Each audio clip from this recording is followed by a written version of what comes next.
Hey, dear Tyler. Good afternoon. How are you? I hope you're good. I hope you're fine. Sorry that this podcast is coming in late today, but just like a lot of things just happened within the day. But here I am, and today is going to be another awesome time and awesome content again. Before we get into today's topic, just some little things. We hit like major landmarks as a community.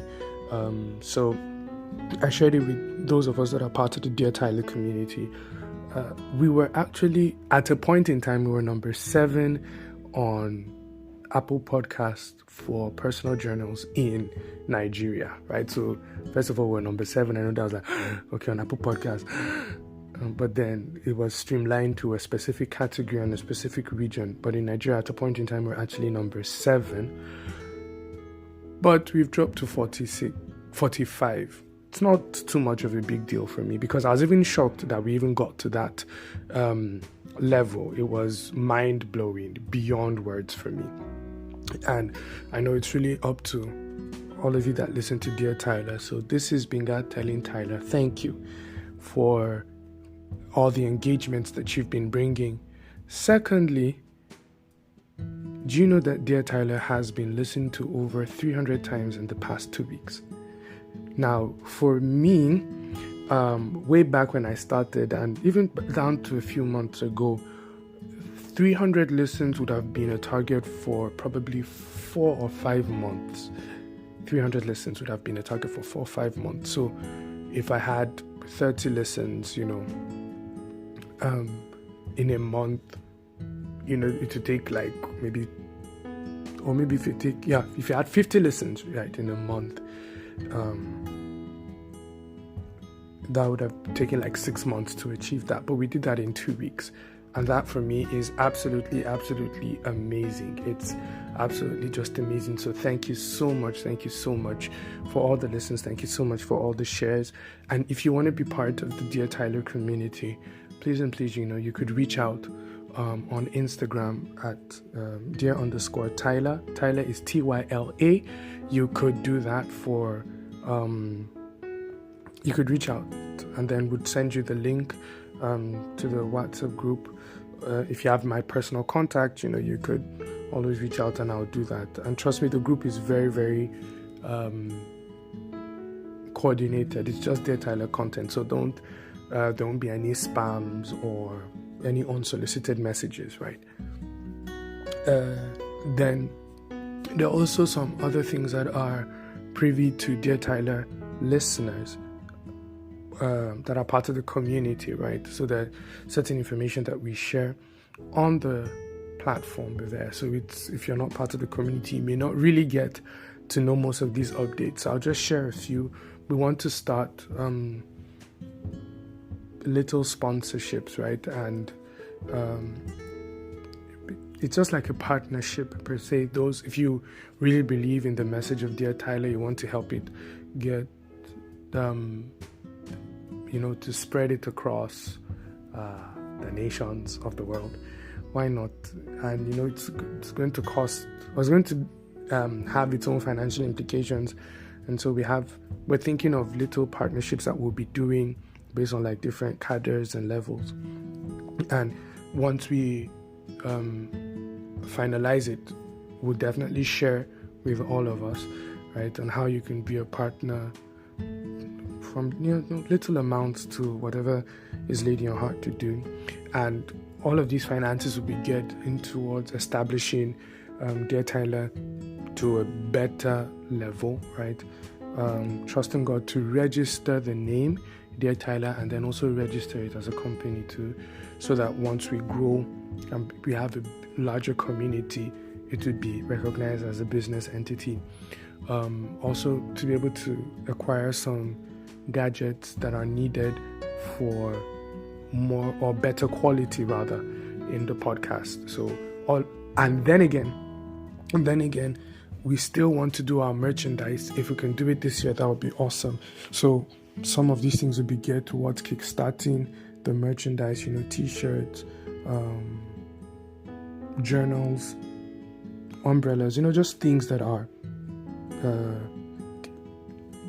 little signets for Dear Tyler, and then finally also doing a logo, right? So there are a lot of things that are involved in all of this. So, well, if you want more details, just indicate and put you part of the community, and we'll move on from there. Is that okay? So today's topic is 6 or 9. 6 or 9. And I know that, from looking at the cover art, many people will be like, is it a topic about cookies and Macron? I think that's what they call it. I really don't know what Macron is. But I use that picture because okay, first of all, I couldn't really find something that could capture my intent in the topic. 1. Number 2, there's a little thing that I do. So I try my best that my topics somehow fall in line with the images, right? But I don't want the image to give away too much information, right? Now, so by the way, today's topic is 6 or 9. 6 or 9, 6 or 9. Now, there was this image I saw a long time ago. It's like a cartoon. And there were 2 people standing, and in between them, there was a number. And based on where they were standing, they were seeing things differently. So this person says, this is 6. But then the other person standing at the opposite side says, no, this is 9. This is 6. This person says, this is 9. It's almost like based on your perspective, right? If I write the letter P, right, from the other angle, it now looks like D. So you could be like, no, this is P. And then this person says, no, this is D. Now that's what we're going to be talking about. The power of perspective. The power of perspective. Have you ever been part of a heated conversation? A heated conversation, and it's like, no, this is, you're standing on this point and you're very adamant on it, and you're like, no, this is it. Or and then the other person is like, no, this is their own stance, this is the right thing to do, this is the right thing to do. For instance, remember, for those of us in Nigeria, and for many of us that went through public school system, there were certain debates that we had. They'll be like, doctors are better than teachers, or farmers are better than teachers. Or there was this funny one that I saw recently, that farming is better than, or education is better than money or something. And then the person was like, money, please, I apologize. I was a child. I didn't know what was going on. And then how people sit down and come up with like real valid points. So someone is like, teachers are better than doctors. And then the person is like, who teaches the doctors? Do you understand? It's called the teacher. The teacher has to has to make sure that the doctor has everything that he needs to know, or the person that wants to become a doctor has everything that he needs to know in order to get into that place, right? That nobody became a doctor without being taught. Teachers help you to learn how to communicate with others, real valid points. And then this other person now comes up and he says, like, no, but doctors are better than teachers, because what will a sick teacher teach you? Do you understand? So if doctors are not there to make sure that we are healthy, we'll not have teachers that come to the classroom, and it could almost become like a fight, right? Or for musicians, they will be like, who is the best musician in the world right now? Who's the best this? Who's the best that? And then everybody comes up with their valid reasons I'm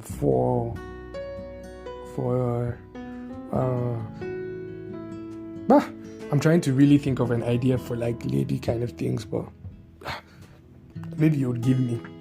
But generally, most of the misunderstandings, most of the arguments, or most of the contentions that we have is because of differing perspectives.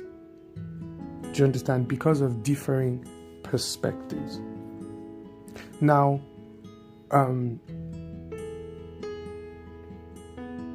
one of the major lessons I've learned, right, was from Apostle Joshua Selman, and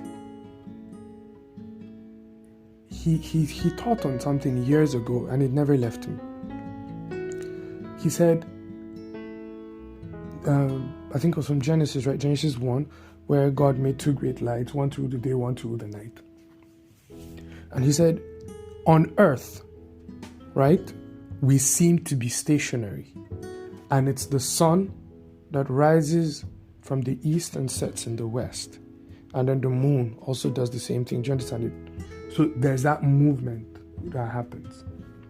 But then in space, we now realize that from the perspective of space, we find out that the Earth is the one that is doing the moving. So the moon, yes, moves around the Earth, but then the Earth is actually the one moving around the sun. And from another perspective, based on science, if you go out of our Milky Way, out of our own galaxy, you'll find out that our own solar system is revolving round, moving around a certain area. So what we feel is static, from another perspective, it's moving. From another perspective, it's moving. Or when you're in a car, it looks like maybe you're driving past, like a forest or like a bushy area, and as you're just moving past, it looks like the trees or the bushes are also moving against you. But in reality, you are the one that is moving and they're static. But the perspective from where you stand shows like there's an opposing motion, right? Now, that's it about life generally. Because there are a lot of conflicts, there are lots of discussions that can be held in clear terms if we could just change perspectives. Now, there's this adage that says, what's the adage again?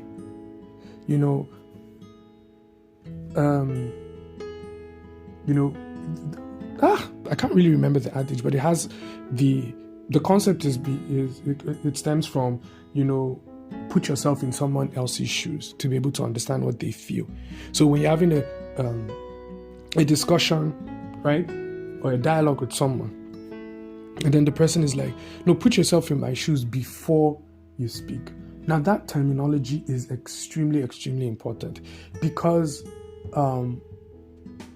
the one that wears the shoes is the one that knows how it hurts. So I used to have this issue with ladies that used to wear high heels. There's this way that they used to walk, like it just seems, especially for those that are not very, very used to it, it seems it seems quite scattered. I think that's like the best description that I could give. And I'm like, why are you doing this? Why are you doing this? The way they just move, it looks like they are fighting a lot of battles. So I decided, okay, before you argue, and I love ladies wearing heels, right? So I think it's very, very beautiful when a lady wears heels. But then I felt like they used to do too much. Like, okay, there's a walking pattern, a walking step. I felt it was too much. So I said, okay, let me try putting one of my mother's high heel shoes. The moment my feet, that bend first, I was like, my goodness. And then, now, guy walk. And I was like, hey, trying to take a few steps, talk less of those that even, From that moment, when I see a lady struggle with high heels, at least now I understand, because I have been in their shoes, like literally been in their shoes. There was this time, usually growing up now, we're like, daddy buy me this, or mommy buy me all of this, right? Now we've gotten to the point, we used to get angry, like our parents used to try for us. Now we've gotten to the point that everybody has waved you goodbye. You're now a man. And you begin to see the miracle, signs and wonders that our parents used to perform with such a little salary. How were they able to meet our needs, like our basic needs, and sometimes even down to our wants. Now, because I have entered, or because we've entered into their shoes now, when a child complains that the parents are not doing certain things, we speak in a different manner because we've been able to enter into their shoes. It's not like we have not, or we tend to lose the fact that, yes, kids want certain things or we still have desires, but then we've entered into the point that we can now consider the other party. One of my favorite scriptures is in Hebrews, where it says that we do not have a high priest that cannot be touched with the feeling of our infirmities, right? Because he has experienced everything the same way that we have. It would have been absolutely of no advantage to us, right? Or God's assurance of understanding us would have meant nothing if Jesus did not come and walk in our own shoes too. So Jesus, yes, is God, but he gave up that Godship to be able to walk in our shoes, to be able to grant us the victory and also show us that it is possible for us to live the way God wants us to live. But Jesus understood what hunger was. Jesus understood what it meant to be under pressure before the cross, right? I feel, please, this is not doctrine. This is not doctrine. Let me say it again, this is not doctrine. I feel that Jesus understands heartbreak too. He does. Not because he was looking for anybody in particular, but he has a bride called the church. He has a bride in the sons of men and the people that he created, and they reject him, which is heartbreaking. So he does have a legit feeling of what heartbreak is. Do you understand? And I also believe that he also feels through us. But the major concept is that until we get to the point where we are able to look at people and be like, okay, I'm not going to just speak from my own perspective. Let me hear you. Let me be in your shoes. Let me see how you feel. Let me feel how you feel. Right? All of these are extremely, extremely, extremely important things for us to do. It's very, very important. Whenever you have a dialogue with someone, let me also point out this. There was this time, if you listen to my depression story, the story on depression rather, you'd find out that I had to do like how many years in the university system. But I started in EBU and then I left to ATBU in Bauchi. Now, while I was in Bauchi, somebody came over and I think related the fact that he had an issue in a course to someone. And this person was talking to is a first class student and everything. I just, I stood there and then the person was like, well, why now? I've never had a carryover before. Now, I could understand from that person's perspective, like, okay, it's possible for you to come out with, clear all your grades or clear all your courses and everything, have good grades. But this person came and met you from a point of pain and you addressed him from your point of accomplishment, right? Or from the perspective that you were standing from. Now, the person knows that he already failed, but he wants you to be able to connect with him or her on that level. Now, I could connect with the person because, oh boy, I knew what it meant to fail. And I failed. I failed. But I could understand how the person felt. And when we got talking with the person, just related to the person and told them that, okay, I understand how you feel. Then from that point, I was able to give them, little ideas on what to do. And the person was eventually helped. I couldn't stand from my own point of maybe like a second chance or stand from my point of, I don't have to speak. No, I have to be able to enter into that person's setting, that person's circle, or that person's environment at that time to be able to communicate properly to them, right? Now, what is very important is that always remember that your opinion would always come from your perspective. Your opinion would always come from your perspective. If you want people to win into your own ideas, right, then you have to change the perspective of things. People will always argue when they look at things from a different perspective. The easiest way to win through any dialogue, right, is for both of you to see each other's perspectives. See each other's perspectives. One of the things that I've always said, Tyler, is this, that the goal of communication is not just to be heard, but to be understood. And it's applicable both ways. When I speak, I want you to be able to understand me. And also when you speak, it should be my goal to understand you. I cannot understand you if I'm still thinking from that perspective that is different from where you're standing from. Now, after we come to the point where we both have seen from each other's perspective, we can now choose which perspective suits the situation more. At that point in time, it ceases to be an argument. Now it becomes a dialogue. And then egos are not stung. Something really, really hilarious happened on Saturday, last week Saturday. And, we had a discussion with a team, men of authority, about should women propose. And, after the whole discussion, when I was on my way back home, I had to kind of caution myself, and I was like, Pinga, you did not even remember.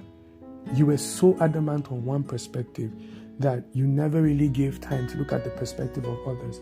So most of the times when people were speaking, from my perspective, I was looking for what to counter them with.